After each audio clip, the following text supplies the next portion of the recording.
Hey everyone, welcome to a deep dive. We're going to explore something pretty unique today, the Jubilee year coming up in 2025. Oh yeah, it's a big one. It is. And we're going to look at it specifically through the work of the PII Operae Catechisti Rurali, the Missionari Ardorini. Mm-hmm. You know, when I first started researching this, I was struck by something. Yeah. Most people think of Jubilee as, grand forgiveness and pilgrimage. Right. Big celebrations. Exactly. Yeah. But it actually started as something way more radical. Oh, really? Yeah. It was all about land redistribution and freeing slaves. Huh. That's pretty different from what we see today. Right. I mean, that definitely piqued my interest. What about you? Oh, absolutely. I mean, it's incredible how a tradition that goes all the way back to ancient Israel is still relevant today. Yeah. You know that initial concept of Jubilee? It was basically hitting the reset button on society every 50 years. Wow. Think about it. Ancestral lands returned to their original families, and anyone held in bondage would be freed. That's a pretty radical concept for any time, really. Yeah. I mean, can you imagine the impact of just reshuffling everything like that? It wasn't just individuals changing. It was a complete societal shift in wealth and power. Absolutely. And what I find so interesting is that they used a ram's horn, a yobel, to announce it. Oh, wow. I hadn't thought about that. Do you imagine hearing that sound? Knowing that your life, your entire community was about to completely transform. It really shows you the power of symbols. Right. And rituals in shaping how we understand events. It's amazing. Now, fast forward a few thousand years. Okay. The Jubilee makes its way into Christianity, first celebrated in 1300. So how did this idea that started with land and slaves become what we know today? Well, the first Christian Jubilee was started by Pope Boniface VIII at the request of the Roman people. Interesting. And it seems like this desire for spiritual renewal just, transcended time and culture. Yeah. But even then, it was supposed to be a once-a-century thing. Oh, wow. It was later on that it got shortened. Changed it. The people. They were so enthusiastic about this renewal and hoped that the Jubilee interval got shortened to 50 years and then eventually to the 25-year cycle we see today. So the core ideas of forgiveness and pilgrimage remained, but the frequency changed. It makes you wonder if that need for hope and renewal is even stronger in our world today, with everything moving so fast. It's a good point. And as the tradition evolved, different popes added new layers of meaning and practices. Oh, like what? For example, the idea of indulgence became really important. Indulgence. I think that's something a lot of people find intriguing. And maybe a little confusing. Yeah. The term itself can be a bit misleading. It's not about escaping consequences. Right. It's about recognizing that we need forgiveness and taking real steps towards spiritual reconciliation. So it's not just about saying sorry, but actually taking action, making amends, trying to live by your values. Exactly. It's like the Jubilee pushes us to really look at ourselves and try to truly transform. Right. And the Jubilee goes beyond just internal reflection. It's about tangible actions, like the physical and emotional journey of pilgrimage. Yeah, people travel to sacred sites, engage in rituals, like passing through the holy door. All of it pointing to a fresh start and a renewed connection to something bigger than themselves. A multi-sensory experience of spiritual renewal.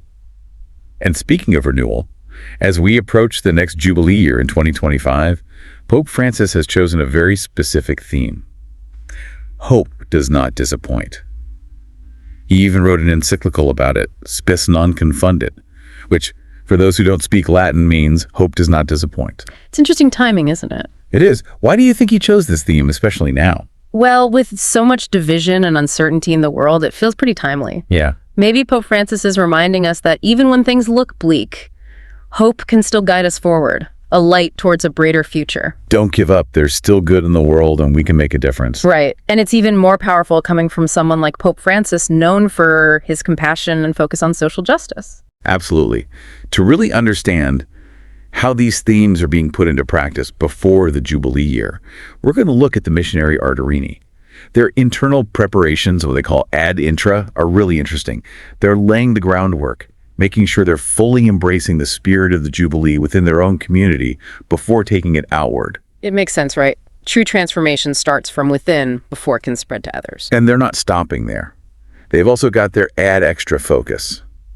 What I find fascinating is how they're using the themes of the Jubilee to help specific groups. It'll be interesting to see what this tells us about how they see hope in action. It definitely says a lot about their values and their understanding of what our world needs right now. They've identified 3 groups to focus on: youth, rural communities, and those who are suffering. It reflects the universal message of the Jubilee and the Ardorini's dedication to serving those who are often overlooked. Exactly. So they're not just watching this Jubilee happen, they're using it to create real change. I like that. Let's start with their approach to youth. We know that young people face unique challenges in today's world. What are the Ardorini hoping to achieve here? Well, it's important to remember that while young people are often seen as full of hope, they're also incredibly vulnerable. Right. They face a lot of pressure and can easily feel lost with how complex the world is. Even Pope Francis has talked about the shattered dreams of young people. He said it's heartbreaking to see them losing hope, which is a pretty strong statement coming from the Pope. Definitely. He's acknowledging a difficult truth. And the Ardorini are trying to address that. Okay. They're taking a multifaceted approach, helping young people develop life skills, build resilience, discover their passions. They're really trying to nurture that youthful energy and help them turn it into a force for good. Empowering them to become agents of change.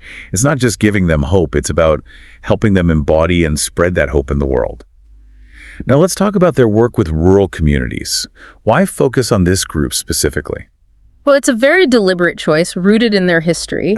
Their founder dedicated his life to serving the poor, especially those in isolated rural areas. It makes sense. Rural communities often face unique challenges. They can feel forgotten or left behind. What are the Ardorini doing to bring hope to these communities? They're taking a very hands-on approach, working with local organizations and leaders, providing material assistance like food, clothing, shelter, access to healthcare. Meeting basic needs. Yes, but they're also going beyond that. Oh, how so? They're implementing programs that address long-term issues like literacy, job training, and sustainable agriculture. Their work reminds me of something Pope Francis said about poverty. He said it's not some distant problem. It's something we encounter every day right here in our communities. He's right. He called it scandalous that in a world with so much wealth, so many people still lack basic necessities.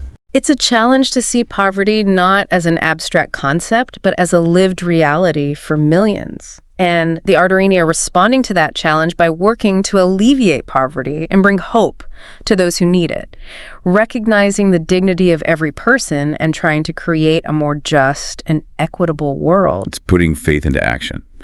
But before we explore that further, let's take a quick break. When we come back, we'll dive deeper into the Ardorini's work with those who are suffering, and we'll talk about what this all means for you, our listener. Welcome back. Before the break, we were talking about all the work the Missionari Ardorini are doing with youth and rural communities as they prepare for the Jubilee year. Right, lots of preparation. Now let's get into their third area of focus. Those who are suffering. It's such a broad category, encompassing so many different experiences. What's their approach to working with such a diverse group? And what does it tell us about how they see hope? Well, what I find really interesting is that they're not trying to lump everyone together. They get it, you know? Suffering takes many forms. Physical illness, emotional distress, social isolation. So they're really tailoring their efforts to the specific needs of each person or community. So hope can look different depending on the situation. Exactly. For those dealing with physical illness, they're working with hospitals and healthcare providers to offer spiritual and emotional support. It's not just about the patients themselves. Right. They're thinking about the families, too. That's important. They're also creating programs to reach the elderly people who are homebound, those struggling with mental health. Trying to build a whole network of support to address all the different ways people suffer. They are, and they're not afraid to advocate for bigger changes, too. You mean systemic changes? Yeah. Addressing things like poverty, inequality, lack of access to healthcare. They're looking at the big picture, realizing that true hope requires more than just individual acts of kindness. It needs societal transformation. They're thinking long-term, not just about immediate needs. Exactly. Offering comfort now, but working towards a future where suffering is lessened. It's a good reminder that hope isn't just wishful thinking. It's about taking action for a better future for yourself and others. But you know, the Ardorini's approach brings up an important question. What's that? Can focusing on specific groups really address those big issues that Pope Francis keeps talking about? It makes you think about the limits of even the best intentions. How do we balance that targeted support with the need for widespread change? It's a tough question. Maybe the Arderini's work can be a catalyst, though. Inspire others to get involved. Yes, exactly. Work for a more just and compassionate world.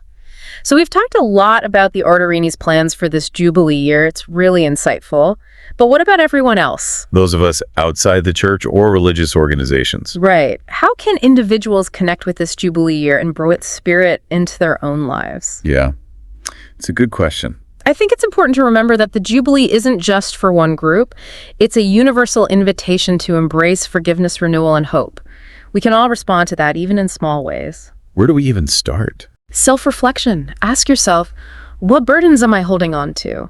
What grudges haven't I let go of? What needs a fresh start in my life? Taking a personal inventory. Figuring out where you need to cleanse or renew yourself. Exactly. And then think about actions you can take. Maybe it's reaching out to someone you've wronged and asking for forgiveness.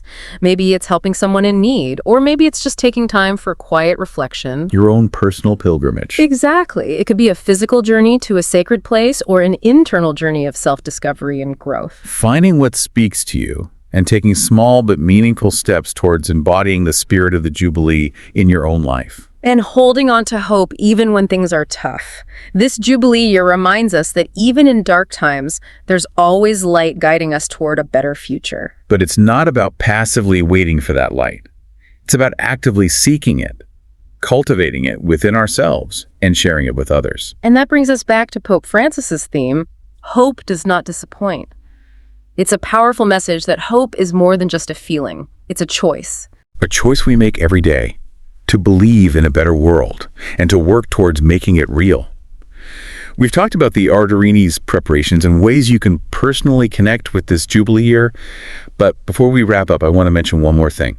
The Holy Door. Oh, yeah. It's a powerful symbol of renewal and spiritual awakening, and a big part of the Jubilee year celebrations. A tradition going back centuries, symbolizing moving from the old to the new. Darkness to light. It's usually sealed shut, except during Jubilee years. So opening it is like an invitation? Exactly. Step into a space of forgiveness and grace. I've heard that people travel from all over just to pass through the Holy Door. What's the meaning behind that? What does it symbolize? It's a really symbolic act. It shows a willingness to leave the past behind and embrace a fresh start. Walking through that door is seen as a way to receive God's mercy and forgiveness, a real expression of hope and a commitment to a better life. It's amazing how much meaning such a simple act can hold. It speaks to our desire for renewal and a deeper connection to something bigger than ourselves. And it reminds us that even today, ancient rituals and traditions can still be powerful and relevant. Absolutely. The Jubilee year, with its focus on forgiveness, renewal, and tangible hope, speaks to a universal human need. For transformation and connection. Right. It reminds us that no matter who we are or what we believe, we all want a world that's more just compassionate and hopeful. Well said. As we get closer to the 2025 Jubilee year, let's all think about these themes and how we can incorporate them into our lives. Whether it's through personal reflection, acts of service, or just a renewed commitment to living with hope and purpose. And remember that while the Jubilee year is a special opportunity for spiritual growth and renewal, the journey doesn't end there. It's about carrying that spirit of hope and compassion with us every day in every interaction, every choice we make. Yeah, it really is about keeping that momentum going, that feeling of hope and purpose even after the Jubilee celebrations are over. You know, it makes me think, how can we keep that going? How can we sustain that energy long after the official Jubilee year ends? I think it comes back to what we were talking about before, action. Doing something. Right. It's about taking those big ideas, forgiveness, pilgrimage, hope, and making them part of our everyday lives. Not just waiting for the next Jubilee year. We can live those values right now. Exactly. Maybe you start a regular practice of self-reflection, like journaling or meditation. Maybe you volunteer your time or resources to a cause you care about.